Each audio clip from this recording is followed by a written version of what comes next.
welcome y'all to Backwoods Obscura, a podcast dedicated to the lore, legends, and myths surrounding the creatures that may lurk in your backyard. My name's Hewitt. I'm Chris.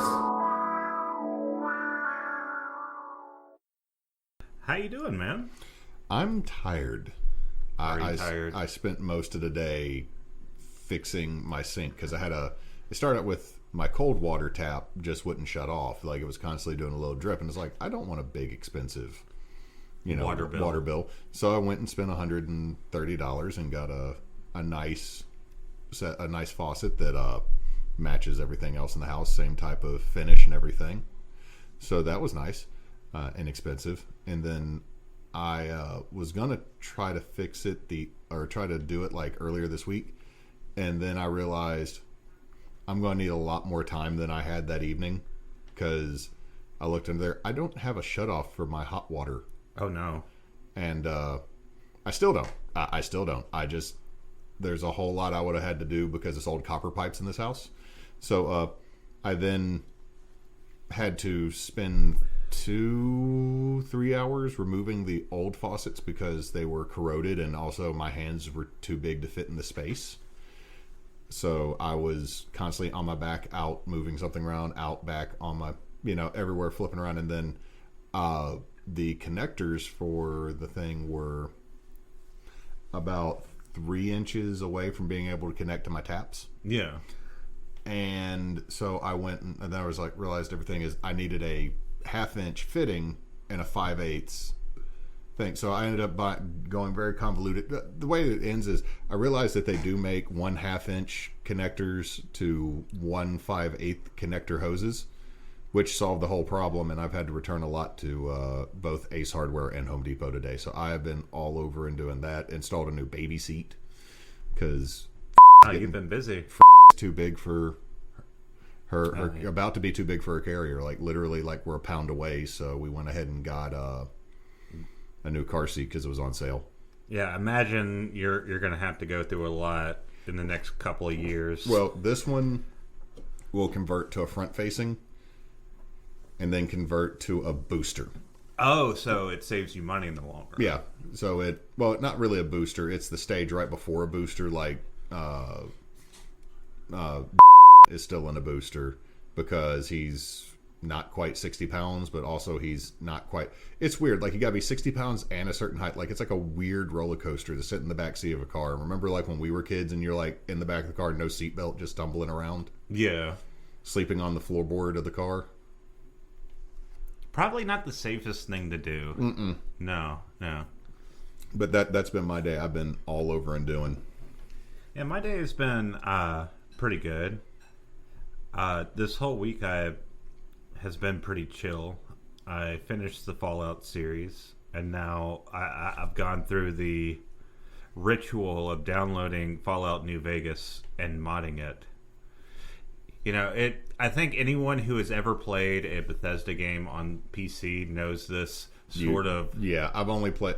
Okay, I was streaming New Vegas a while back, just straight vanilla New Vegas, and I still love it. It's just that it's aged. It's not that it's just aged. Isn't it running on the Oblivion engine?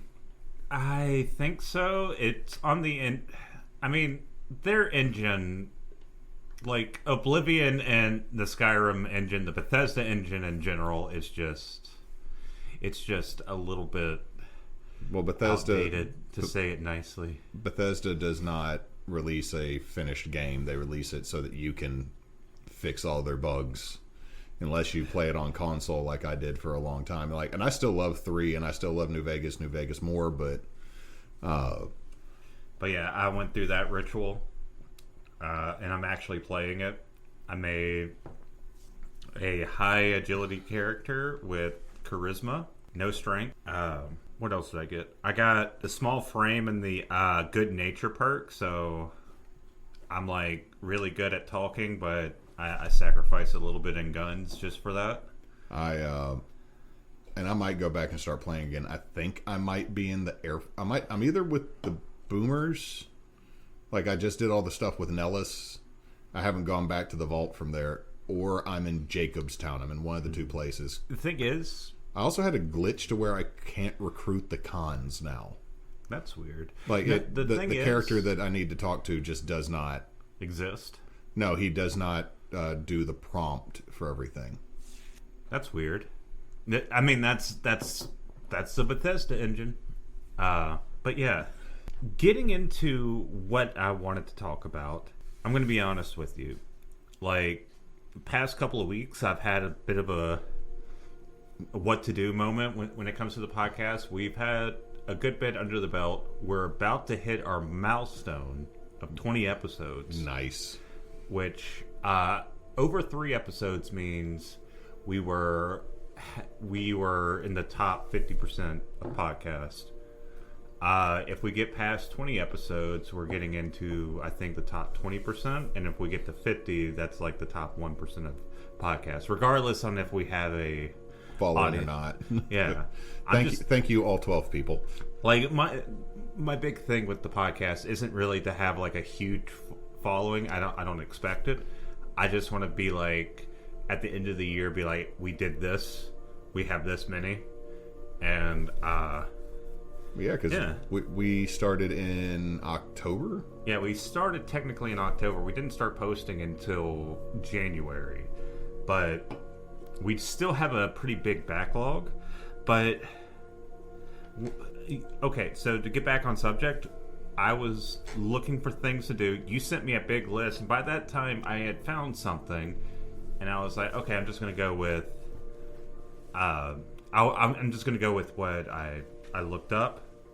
And I wish I would have picked one of the ones, because you said one I was going to try anyway, but I wish I would have went with that. Well, that's the reason I sent you all the ones I sent you, is those are ones that you have claimed. So, and I'm sorry, I've been also doing standardized testing this week, so I've been either in a room full of kids taking a test they don't want to take, so it's like super negative energy, or I've had no kids and I'm in my room not able to go do much of anything because the library is a testing site, so I can't make copies. Yeah. So when you sent me a text, I was like, blam.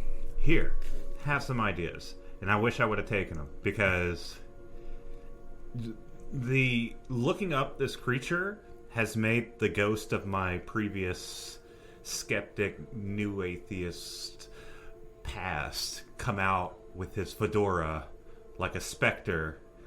To just milady tip. That's fake. We try on the podcast to have like the Louisiana skeptic mindset, where it's like, we're not going to test it. We're going to, have some superstition, but ultimately most of what we talk about, we're not really believers in. Like, this is the first one I'm like kind of mad, because we're talking about something that's in Louisiana, right? Yeah, I know, but I'll be honest. Like, you were like legit mad about the lutan. So I was legit mad, and I think I got a little bit mad about the grunch as well. But like, this actually kind of follows the grunch. So, what do you know about the Parlengua?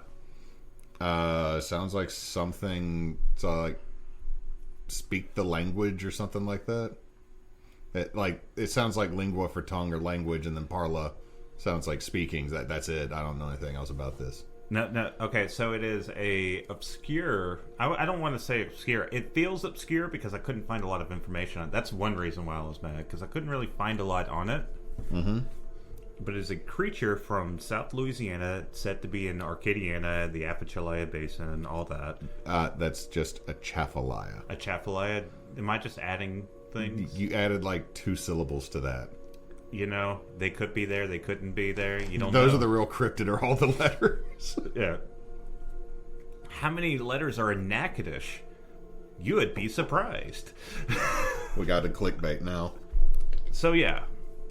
Tell me if you've heard this before. It is a creature that Cajun parents would tell their kids so they wouldn't go out into the swamp. Okay, tracking so far. Yeah. It is a creature that hunts in the swamp. Track still. Okay. It's said to attack boats. Yep. Okay. I get where you're going. Yeah. Specifically, it was meant, I think they're called pirogues. The flat bottom boats, yeah. Yeah. Now, here's the thing that really annoyed me. So it's said to be half human and half alligator. Okay. So why isn't it just an alligator? You're being attacked on a boat in the swamp. You just got attacked by a big alligator. You're burying the lead. I might be burying the lead. Again, this is something that when I was reading it, it kind of gave me that Grunch vibe. Only worse because at least with the Grunch, it's not every day you see an alligator on land walking around, and it is pretty frightening because you don't expect it. You're usually seeing those in the water, but this is like something that attacks in the water. Now there is some things about it being able to climb trees and everything, and like jump on you and everything. I think those came later, like drop bears. Yeah, drop bears in Australia. That's a koala, right? I think it's just what they do to fuck with people out, like not from Australia. What we will have to check that out. What is a drop bear? But yeah, so yeah, there was a song called "The Legend of the Parlengua" by the Cahoots in 1983. Okay, that's about it. I mean, there's the accounts and everything, and like. Well, what did you write down? Any accounts, or is it mostly like folk tales and folk stories? It's most nothing like super interesting. It's like, oh, I was in the swamp and I saw it over there. It's like, okay, so it's kind of like the Bigfoot accounts that you see all over the place, where it's, oh, I was in the woods and I saw the creature over there, and I got scared and I ran away.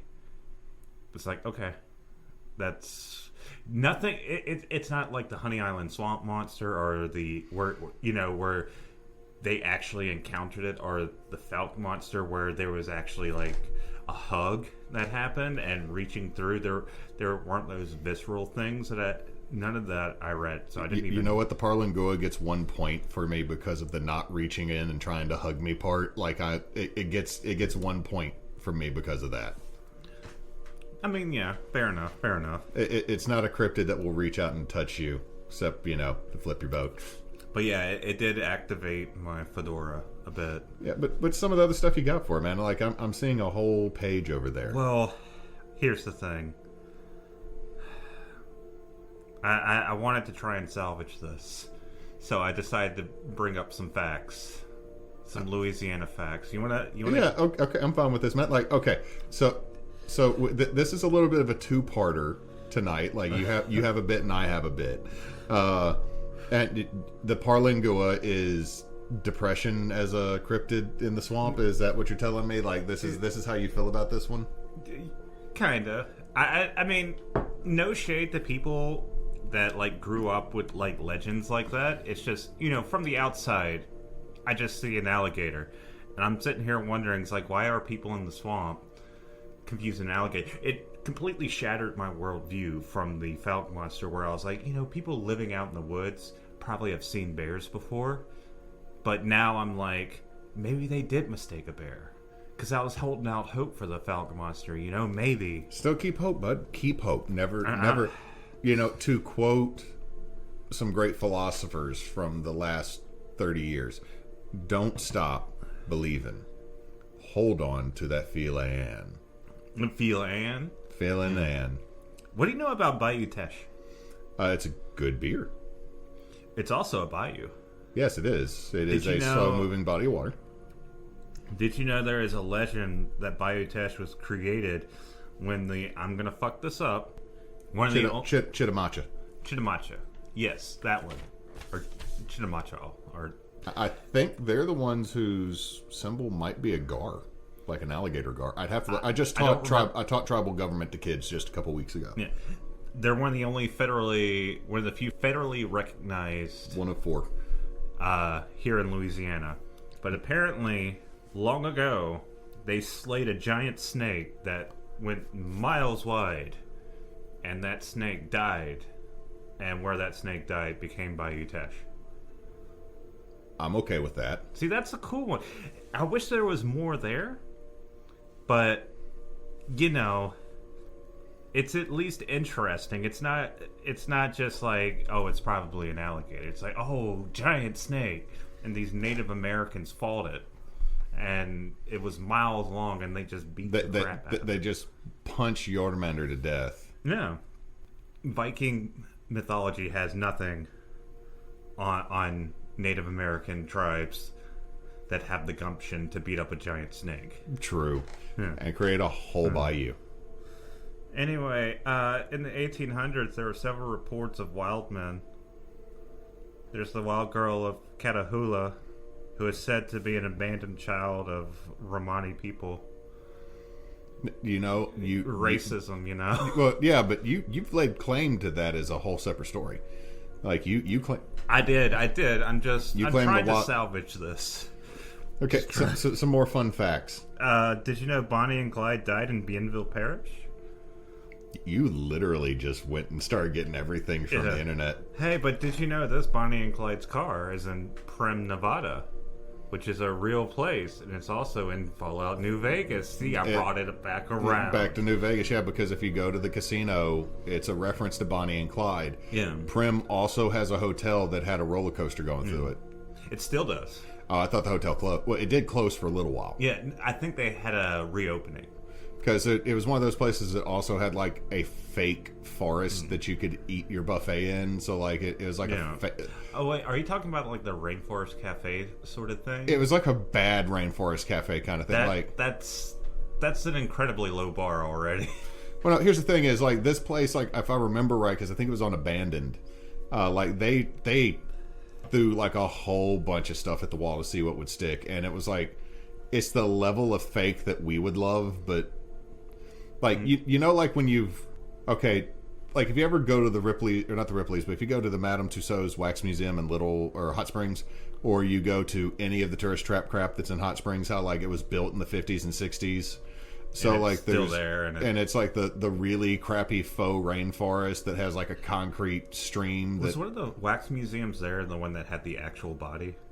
No, not that one. Okay. I think that was either the one in Texas or somewhere else, but Madame Tussauds in Hot Springs is where wax figures go to die.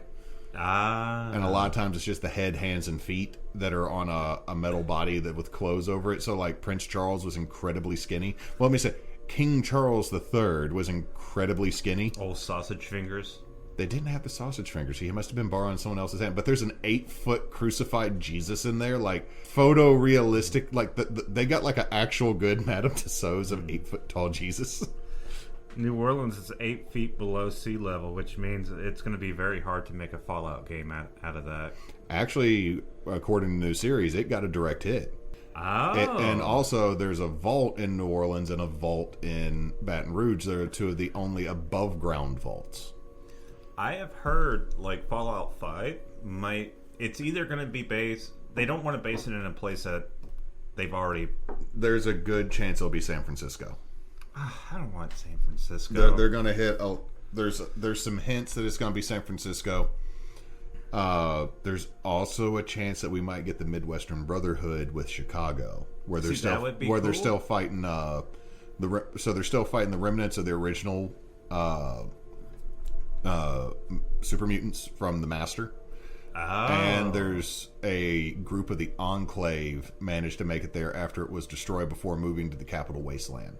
You know what I would like to see is maybe one based in like Atlanta. I just want one from the South, personally.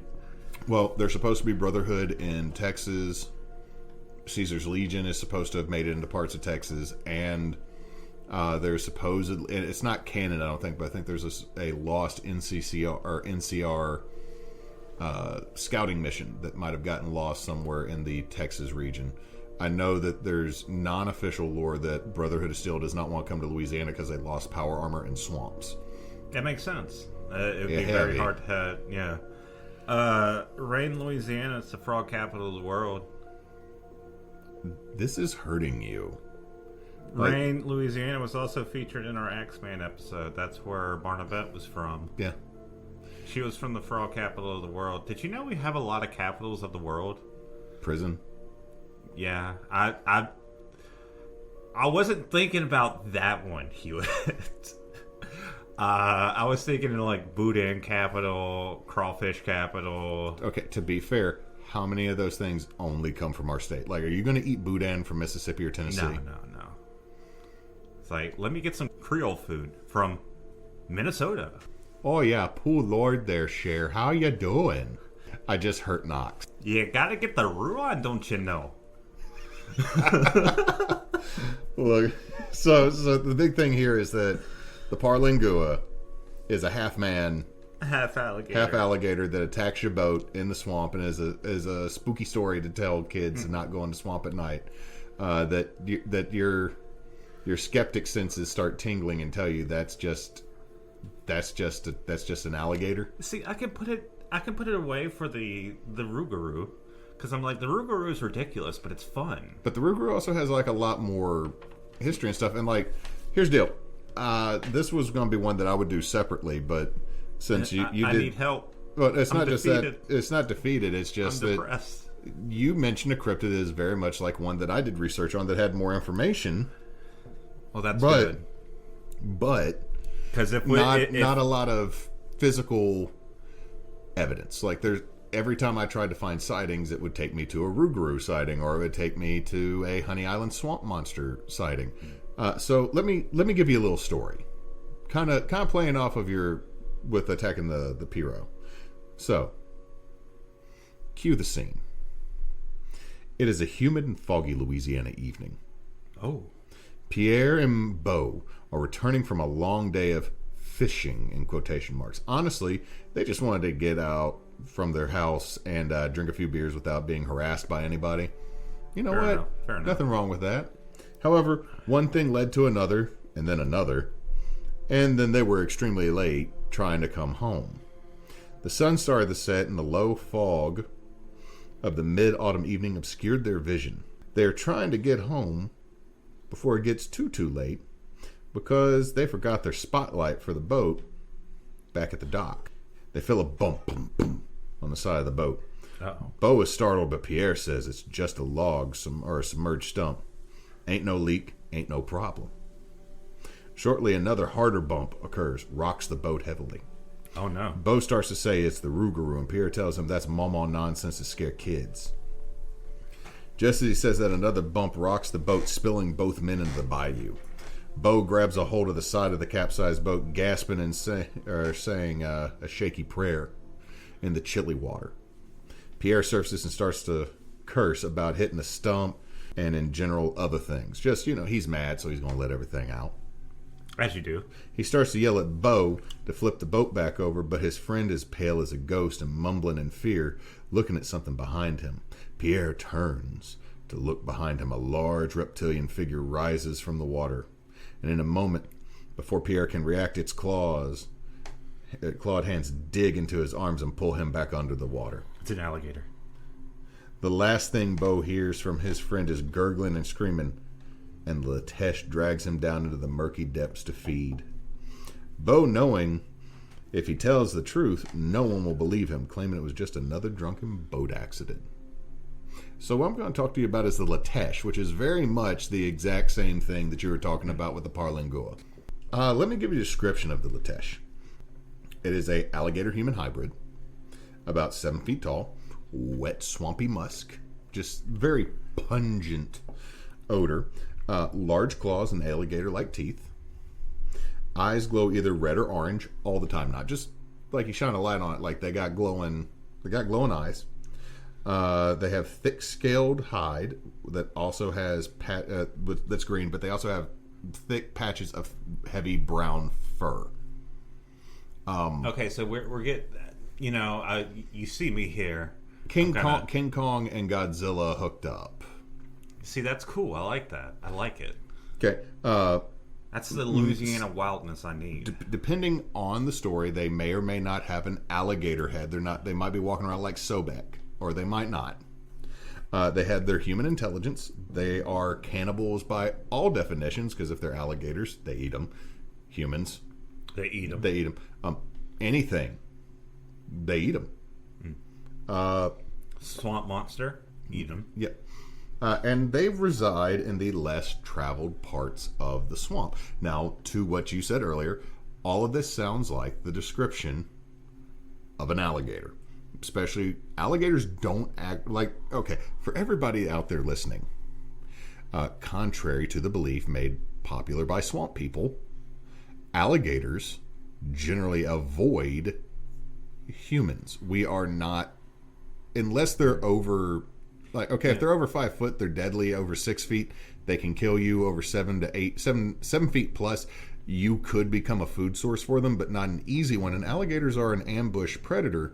So yeah, and if you see them and they see you, they're not messing with you 90% of the time, unless you're in their territory or unless there's young. Like, alligators honestly really don't mess with us because genetic memory. We've kind of been winning in the alligator human war for a hot minute. Actually, where we go fish, I mean, alligators are out there all the time. They're just basking and they don't really care. As long as you don't mess with them. But like, again, like okay, if you talk about a big gators usually go where they want, but they will still avoid areas that are active with humans because that's a good way to get yourself deaded. So now let me talk about the origins of the Letiche. Now there's two. There is the Native American version origin of the Letiche, and then there is the European one. So the Native American one are Letiche come from babies that are given to alligators as an offering. Some of them are raised by the alligators as their own children instead of eaten. They start to resemble their adopted parents because of this, and they start to become a human-alligator hybrid. Now, European babies that die before they're baptized and linger in the swamp and become tainted. Oh, okay, so we're back to the baptism. Yeah, like, okay, look, dude. Let me be honest. Like, how many times have we mentioned this? Like, and so far we're like, we got over. This episode is beyond 20. I feel like we've mentioned how do you become this 5 times. Has been don't baptize your kid and they become this. So I feel like this is like a priest really telling somebody, baptize your kid. It's like, you should baptize your kid or you'll become the Rougarou. Or a Lutan. Or the Letiche. Or the Letiche. Or any other number of... The Honey Island Swamp Monster. The Garage. The three-cheek beast. The three-cheek beast. Now, also, another fun fact, and one of the reasons... Ironically, the Bus Druid. Yeah. But here's the deal, is also, the Lutan might be responsible for the Letiche. If you make a Lutan mad, they might curse your baby, and that baby becomes a Letiche. So, another reason to be mad at that little bastard, the Lutan. You talked to me after that episode, and you were like, "We gotta cool it on some of the stuff." Are you good? Like, we're both like, "Are we?" Like, I listened to that episode. For anyone that's listening to this, I know I mentioned it in that one. Chris and I both were legitimately mad at that little trickster Faye because you don't blunt knives, blunting knives, and stealing socks, and like throwing stuff at me when I'm asleep or hiding my keys. Just a jerk move. Okay, now here's the other thing with it. Here's some other details that pop up in both the Native American and the European lore. They like to build layers.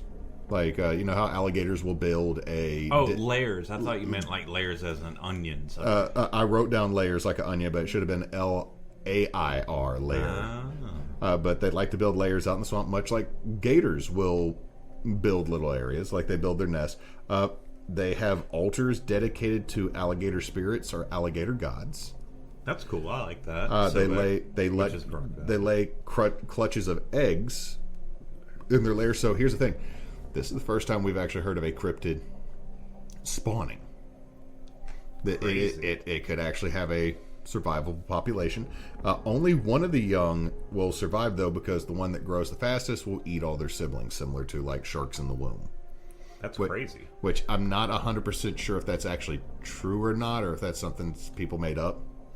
I mean, the thing is, when you talk about anything giving birth in the wild or having any sort of reproduction in the wild, I mean, it can be so brutal very quickly, like rabbits. Yeah. Even if they don't actually consume each other like that, it could just be, you live in a harsh environment and things come and get you. So oftentimes, you have a clutch of like 20, it gets whittled down to 3. Very quickly. They also make decorations out of alligator bones around their layers. So we now know who's responsible for all the alligator heads at like every gas station rest stop. So the Letiche is just going there. It's like, here, put this up. I need $3.50. I need $3.50 here. Now, have an alligator skull. Sightings. This is where it gets a little dicey. Every time I searched for sightings, most of the results brought up the Honey Island Swamp Monster because it's also a reptilian mammalian cryptid, or skunk ape. Yeah, I mean, they kind of coincide. Other creepy stories, but I couldn't find photos that were not AI generated or a dude in a suit. So my thing with the Letiche, much like with the Parlengua, this is a scary tale to keep kids out the swamp, and also tell you not to go out on your boat and drink at night, and to beware of alligators. Like, this is like, I know that you were disappointed with what you found on the Parlengua. I, like, literally, if I hadn't added that little story, I had just as much info on the Letiche. And so, I mean, here's the deal. What's scarier? An alligator or a bipedal alligator? I mean, I guess a bipedal alligator, but... Because, I mean, that just means it's trogdoring through the swamp. But the thing is, it's like we talk about, like, how alligators, generally don't mess with humans, but... when they do, it is a scary experience. Well, it's also because, let's see, was it the alligator and the alligator snapping turtle, two creatures that are native to here in Louisiana and throughout the South, have the highest bite force per square inch out of any land-based creature. Like, I think that maybe one of them has the highest out of any creature. Like, there's other things that can bite harder, but they're bigger, so, like, the per square inch pressure is not as high. But the thing is, like, an alligator doesn't just bite you, it rolls. Yeah, it drags you down, rolls. It blenders. I mean, that's how it eats. It breaks you up so it can swallow you. Yeah, because, I mean, they don't have molars. Now, because we haven't done this a lot in our first, 20 episodes, the Steemit Letiche by Pink Spectre is one of my sources. Louisiana Dread. And 97.3 The Dog radio station, which that was one of mine as well. I did the Cryptid Wiki, which had jack shit on the Parlengua. I think, you know what, I'm going to go out on a branch here. The Parlengua and the Letiche are the same thing. It's just regional. It's kind of like when we talked about Madame Lady Longfingers. Yeah. That depending on where in the state you go... Or even the Grunch. The Grunch was like a fake creature. And depending on where you go, it's a different story. Yeah. The thing that initially... Actually, I think it was from the dog, where it was a list of different things, where they initially said it was like a giant snake. And I was like, ooh, cool, giant snake in the South? That's cool. And then I looked up giant snakes. I found the story of the native tribe killing the giant snake in Bayou Teche, and I saw one where it wasn't supernatural. It was just in New Orleans they found like an 8-foot cottonmouth. That's a big snake. That's a big snake. That's a big snake. That's a big cottonmouth. Especially because they usually don't get that big. That's like starting to get into boa territory. Yeah. But I mean, so here's the deal. Is the Letiche or the Parlengua real? I'm going to go ahead and say no. At the same time, It's an alligator. Am I going to the swamp? No, because it's an alligator, and I don't want to get... I don't want to hit up an alligator nest. Yeah, you know what? I have very much respect for the giant danger log. Yeah. And they're very cute up close sometimes. When they're little and not big enough to take off a hand. Yeah, when we go out to the bayou, we see them every now and then. They just float around, or they're like sitting there basking. Because alligators do bask, because most reptiles bask because they need to regulate you body heat. You want to know a very odd fact? What's that? Alligators and crocodilians. You know, like how you'll scratch a dog's tummy? Yeah. Now, this is dangerous. I'm going to go ahead and tell you this is 100% dangerous. I've only seen it performed by, the patron saint of herpetologists, Steve Irwin, and then his son, his clone, do it, and a couple other people. Apparently, alligators almost purr if you scratch the side of their bellies when they're laying down on the ground. Like, you know how they go bloop out to the side? Yeah. Apparently, you can scratch or rub right there, and it's something that they can't scratch themselves, so they dig it. But at the same time, I'm not going to do this. Yeah. Because the last person I saw, they did it to a 130-year-old crocodile, and the crocodile, and I'm like, that is a 19 or 20 foot long crocodilian. That is a dragon.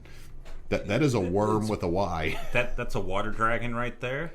The thing is, respect the water dragon. Give it scritches. Give it scritches. Don't actually like. Okay, if you see a tiny alligator in the woods, leave it alone. Admire it from a distance. If you see a big alligator, leave it alone. Admire it from a distance. They're not usually going to fuck with you unless you're near the nest, but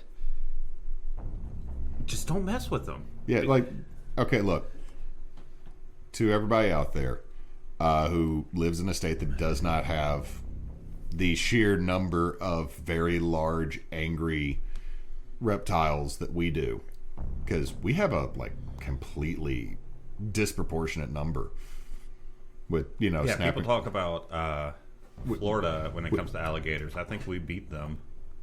You know what? I'm going to say we're kind of like Florida, Louisiana, southern Mississippi, southern Alabama are very much like Australia of if it's a dangerous creature, we know where it lives in this country and give it the respect it deserves. Don't mess with it. Or, hey, the Parlengua / a Letiche will get you. Yeah. So, you know what, Chris? AKA the alligator. Hey, I know, dude. Thank you for starting this off and allowing me to add mine to it. I feel like we went, ooh, Hey, it... As much as it's as I act disappointed, it's always fun to look at regional versions of different legends and figure out just how people parse out the dangers out there in the swamp, or just use that danger to kind of reel people in to not do dumb things. Because you see that with the Rougarou, you see that with the Lutan, you see that with just about any everything. Sort of creature. It is what it is. Don't go into the dark woods. Yeah. But yeah, no, I wasn't super thrilled about this one. I think the next one I'm really into, but I think it actually turned out pretty well. You know what? Yeah, I'm happy with this one. It was a good on both our parts. But yeah, we are Backwoods Obscura. We release every Tuesday. We are on most podcatchers, and we should be on Apple Podcasts soon. I still cannot get the website to work. It's bad. But aside from that, we are also Team Bonus Action if you want to get into that. Yeah, we play charity streamed games with Team Bonus Action. You can catch us on Mondays with Shades, every other Wednesday with Red Roll Chronicles, and every Sunday with Darawan. So we stream. If you watch and you enjoy, maybe throw us a tip, and the tips will all go towards, currently at this moment, we're partnered with the Trevor Project. Other parts of the year, we might be partnered with St. Jude's or the Children's Miracle Network of hospitals through Extra Life, and a lot of times also with things like multiple different reading charities for schools. Almost, I think, every time we've done it, our charities are connected to children at this point. Yeah, well... We're the games are not child friendly based on language, but we want to help the future. We do want to help kids because sometimes it's a difficult place, sometimes it's hard to do things, and hey, the job of the older folks to try to help the younger ones. Exactly. So I hope you had fun today or tonight or whatever time it is, and I hope you have a good rest of the day or morning or whatever. Have a good drive, enjoy your jog, enjoy fishing, and hey, don't touch the danger log.